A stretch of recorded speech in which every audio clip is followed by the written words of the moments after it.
ভুল করে ফেলছেন, আরে ভুল তো সবাই করে। পাপ হয়েছে, আরে পাপ তো সবার আছে, আমরা সবাই পাপী। নফল নামাজে, তাহাজ্জুদের নামাজে, সুন্নত নামাজে সিজদার যে তাসবিহ সুবহানা রাব্বিয়াল আ'লা 3 বার পড়ার পরে আমার ভাইরা, মহিলা প্যান্ডেলে আমার যে মায়েরা বোনেরা আছে, আজকে থেকে পড়বেন, সিজদায় পড়বেন নাকি হুজুর নামাজে তো পড়ি না, হ্যাঁ এরকম পড়বেন তো ইনশাআল্লাহ। বনি ইসরাইলের এক লোক 500 বছর আল্লাহর ইবাদত করেছে। কয় বছর? কোথায় জানেন? সাগরের মাঝখানে এক পাহাড়, ওই পাহাড়ের উপরে বসে 500 বছর টানা আল্লাহর ইবাদত। দিনে আর রাতে একবার করে নিচে নামতেন।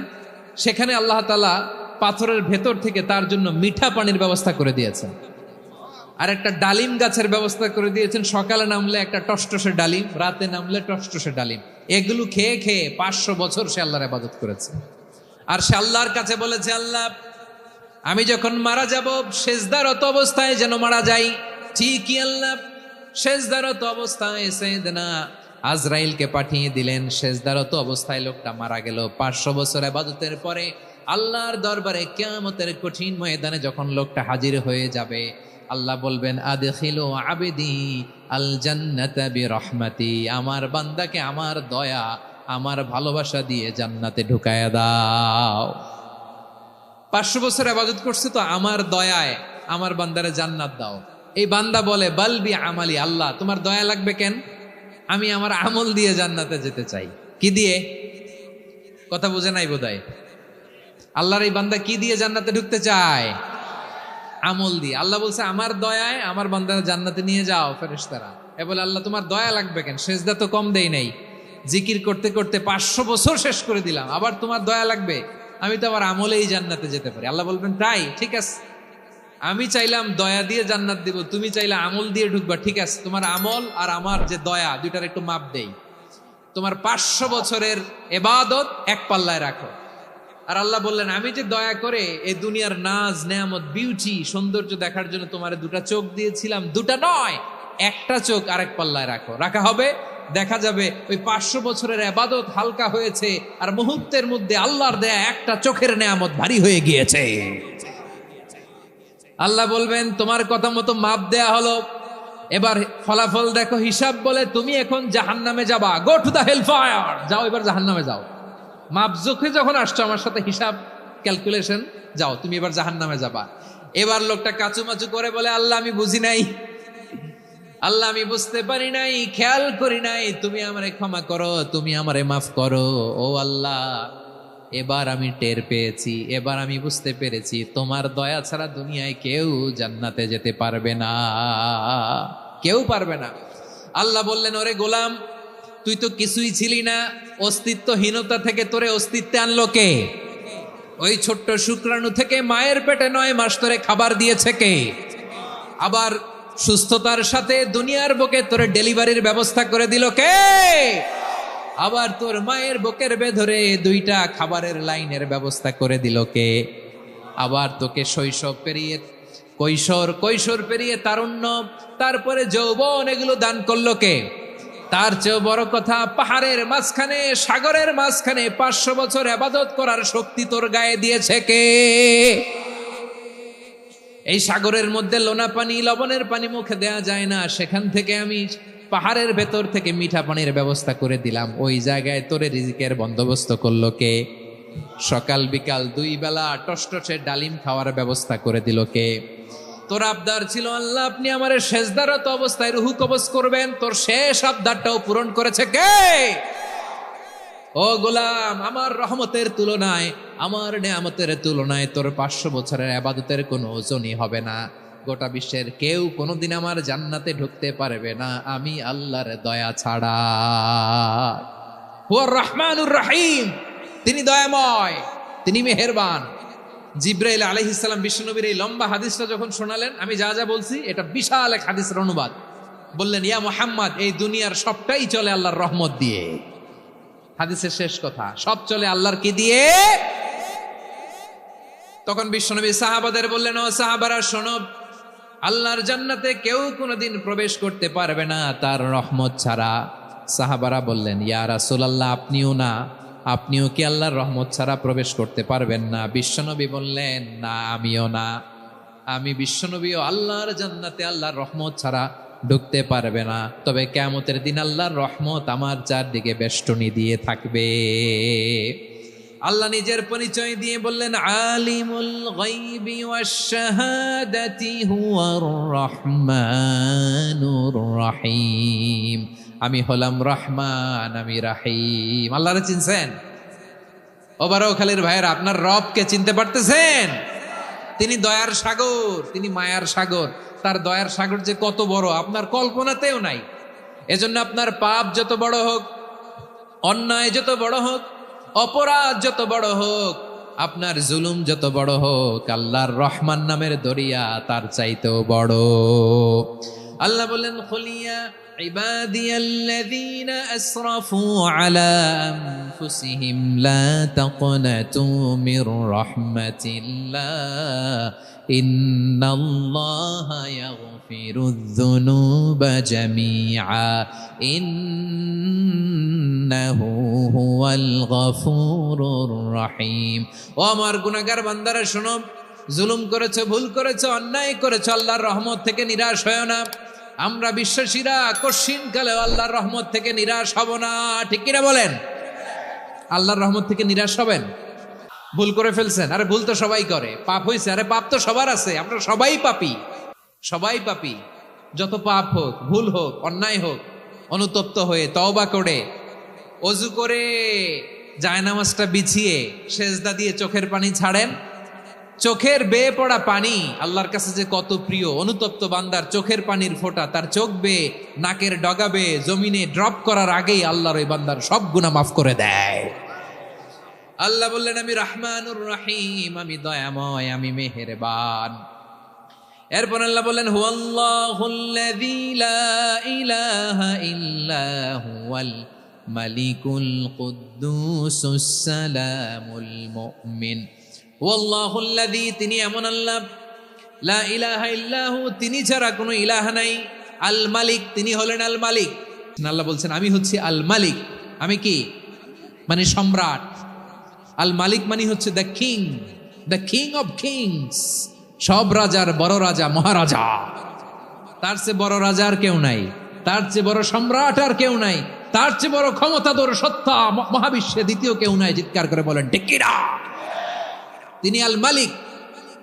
আল মালিক মানে ক্ষমতাধর, ক্ষমতার মালিক, রাজা ধীরাজ বাদশাহ। তার ক্ষমতা আর আমাদের ক্ষমতা একরকম নাকি?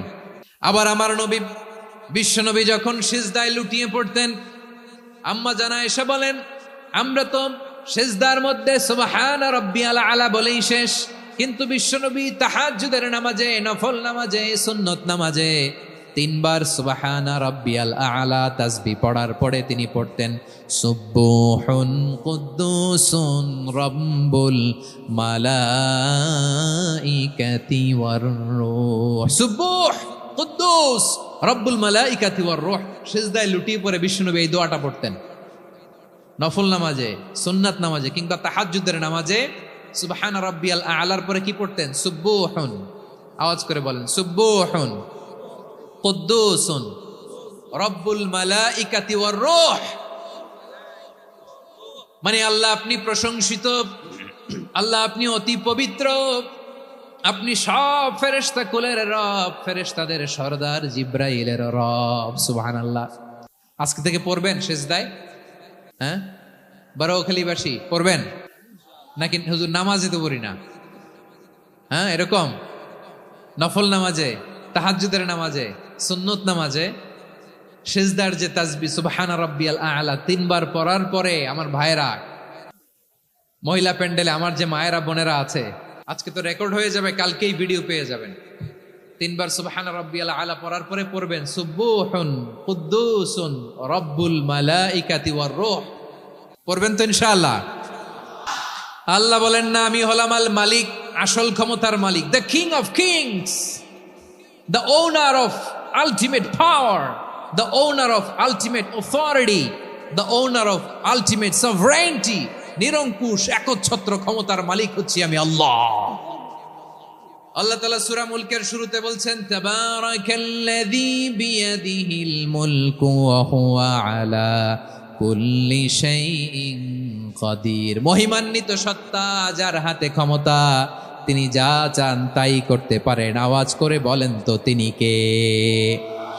আবার আল্লাহ বলেন, কুলিল্লাহুম্মা মালিকাল মুলকি তুতিল মুলকা মান তাশাউ ওয়া তানজিউল মুলকা মিম্মান তাশা ওয়া তুইজ্জু মান তাশাউ ওয়া তুযিল্লু মান তাশাউ বিয়াদিকাল খায়র ইন্নাকা আলা কুল্লি শাইইন কাদির। আল্লাহু আকবার।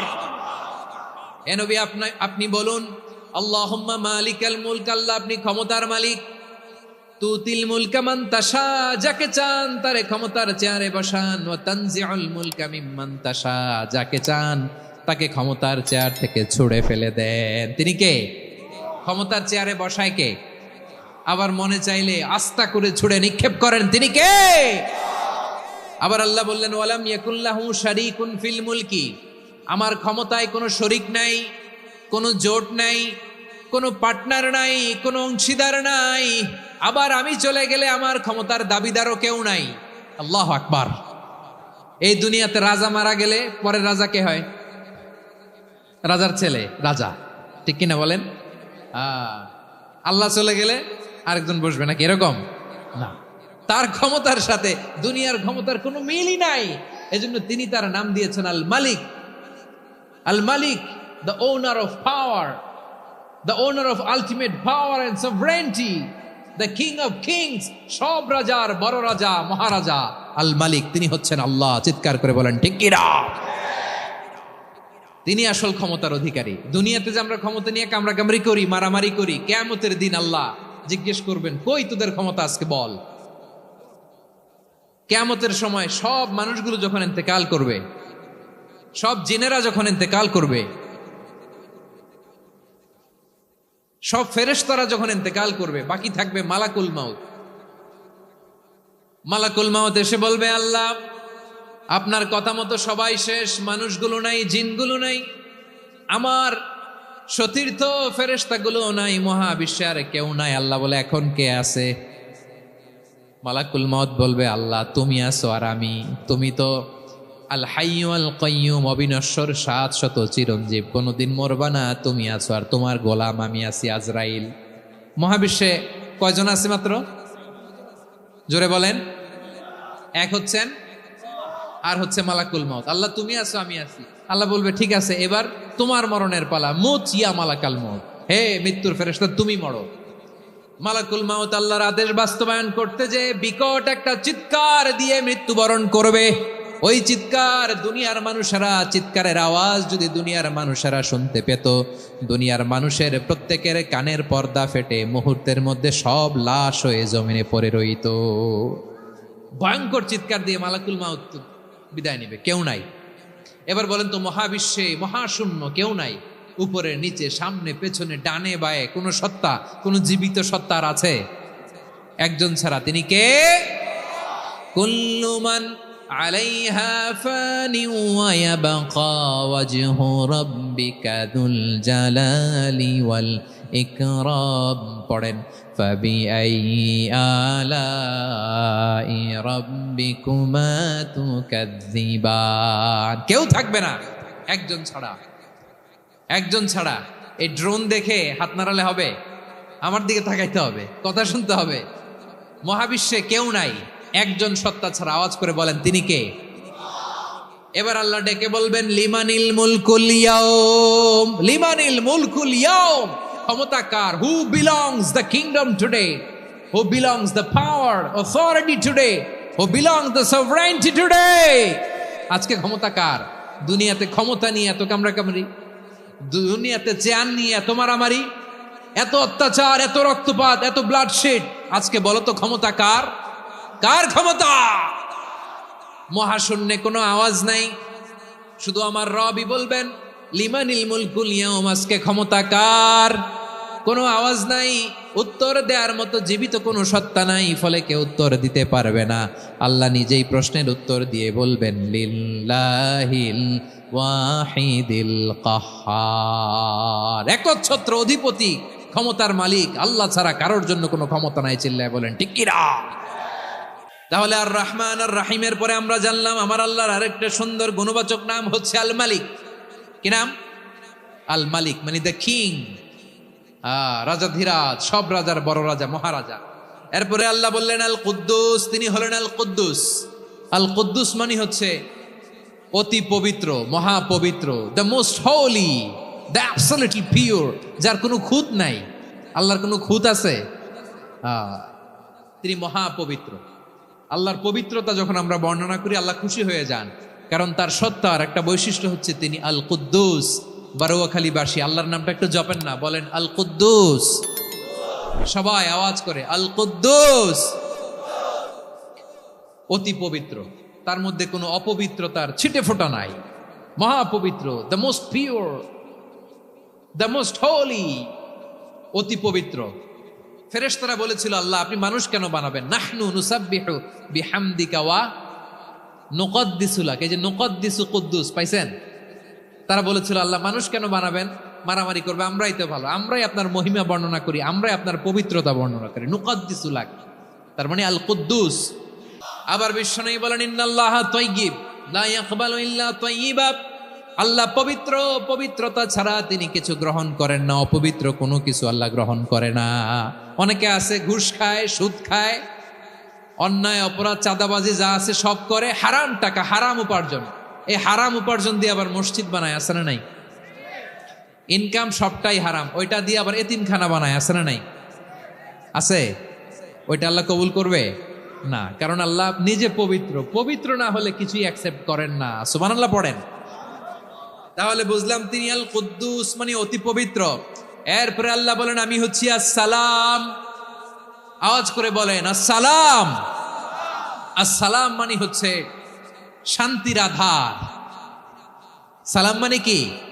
শান্তির আধার, যার কাছ থেকে শান্তি আসে, দ্য সোর্স অফ পিস।